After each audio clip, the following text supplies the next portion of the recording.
Hi, Sagar. Thanks for coming on the show. Hey, thanks you. Thanks for having me. Can you tell us a little bit about how you got started in apps? I basically did my computer science as my master's, and then I took a game development course Hmm. in which we had to make like a game on either for like an iPhone or a PlayStation or something of that sort, and I chose iPhones. Hmm.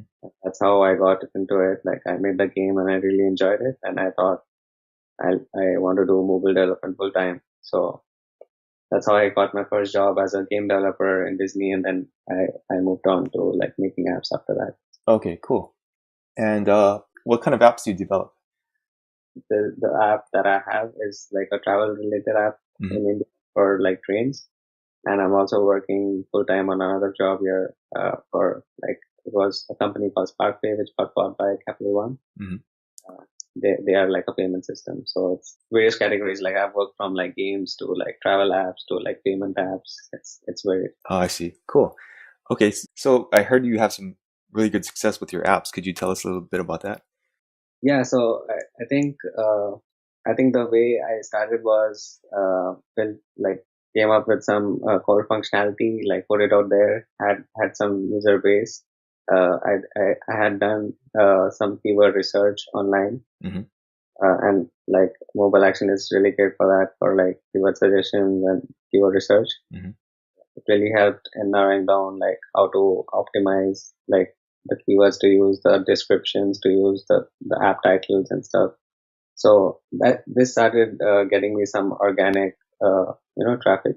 Hmm. And once I had that user base, like I tried to focus on keeping like keeping that user base happy. Like I had a very good like communication channel going on in the app where like users could send instant feedback, and then we would like we would be very responsive and like uh, get into their demands and the new features they asked for.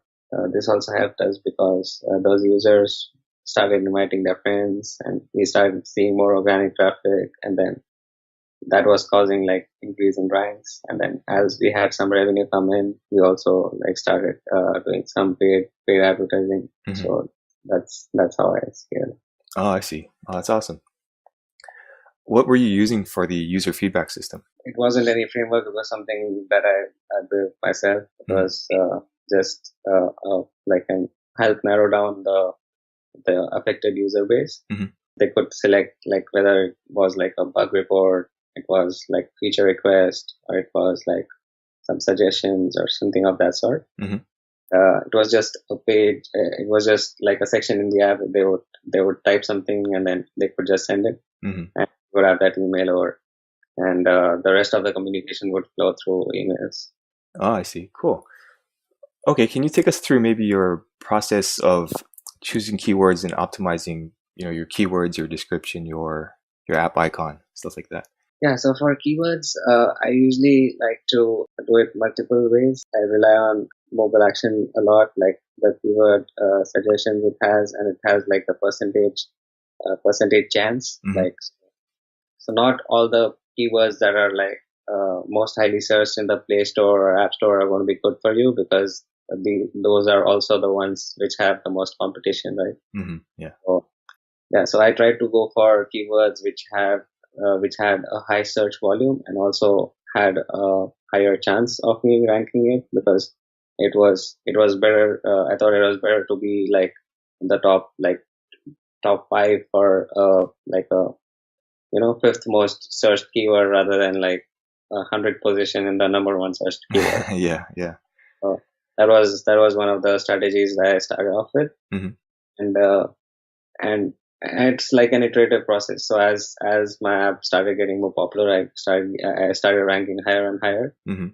Would like go for these really like popular keywords, because my app was it started doing well, and it was getting a lot of traction. And then I could that's the point when I could target those high volume keywords. I think when I first launched the app, I used to update my keywords every release, which was about once every 3 to 4 weeks, Hmm. to just get a sense of what's working, what's not, because it's like it's testing the market, right? It's like you always have to experiment and see what works for you. Yeah, exactly. Yeah, and app title I found is a big is a big factor too, Hmm. because it has the most weightage in terms of the keyword weightage. And for icons also, like add done some A/B testing before. Like I changed two to three icons, and then there is a website where you can actually have two or three blanket icons, and just place it out there, and then it's not connected to any app, but you can see the users who randomly come on that website, like what is the percentage chance that they're going to hit one icon or the other. Huh, So okay. that gave me some feedback on which icon is like.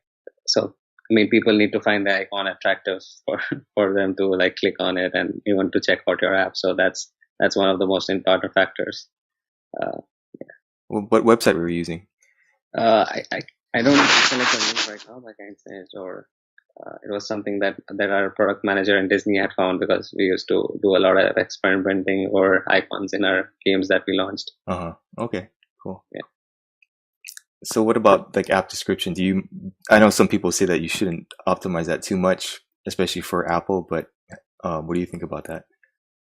Uh, yeah. So I think I've seen different experiences in app description between the App Store and the Play Store. App Store, I think the more and more weightage is to the keywords that you specify, Hmm. and I mean, nobody knows. I don't think like they have officially released like exactly how their algorithm works. But I think in the Play Store, the description really matters. Like I've seen my app rank for words that I've put in the description, which it didn't rank for before. So definitely there is some SEO that they are doing, and I think it also depends on uh, the frequency.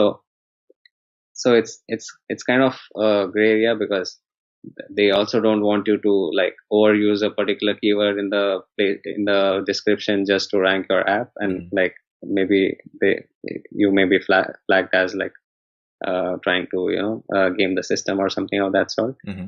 So I think it's always good to have a good description with all the related keywords, but don't overuse it just in order to just think that it's going to make your rank higher.